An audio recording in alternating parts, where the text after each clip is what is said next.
మీకు ఒక చిన్న కథ చెప్పనా? మీ జీవితంలో ఎప్పుడైనా చిన్న విషయానికే చాలా కోపం వచ్చిందా? అలా అయితే ఈ కథ మీకోసమే. ఒక యువ సన్యాసి ఉండేవాడు. అతనికి ఒక చిన్న సమస్య ఉండేది. అతనికి చాలా త్వరగా కోపం వచ్చేది. ఎవరైనా చిన్న మాట చెప్పినా లేదా చిన్న అంతరాయం వచ్చినా అతను వెంటనే ఆగ్రహంతో స్పందించేవాడు.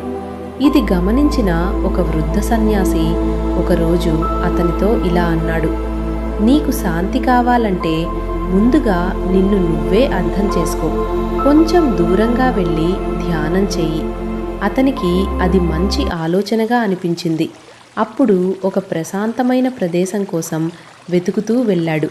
కొంతసేపటి తర్వాత ఒక అందమైన సరస్సు కనిపించింది. చుట్టూ ప్రకృతి, మధ్యలో నిశ్శబ్దమైన నీరు. చాలా ప్రశాంతంగా ఉంది. ఇక్కడ ఎవరూ నన్ను డిస్టర్బ్ చేయరు అని అనుకుని ఒక పడవలో సరస్సు మధ్యకు వెళ్ళాడు.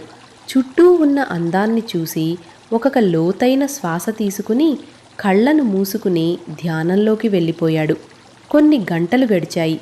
అన్నీ ప్రశాంతంగా ఉన్నాయనుకునే సమయాన అచానకగా ఒక గట్టిగా తాకింది. పడవ ఒక్కసారిగా కదిలింది. అతనికి కోపం ఒక్కసారిగా పైకి వచ్చింది. ఎవరు ఇది అని అరిచేందుకు సిద్ధమయ్యాడు.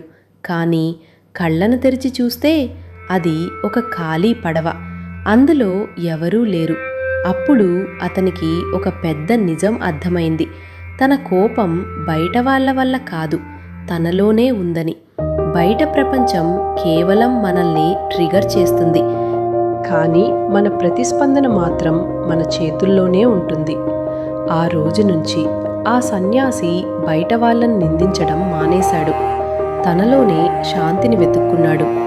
మీ జీవితంలో కూడా సమస్య బయట ఉండదు, పరిష్కారం కూడా బయట ఉండదు. అన్నీ మీలోనే ఉంటాయి.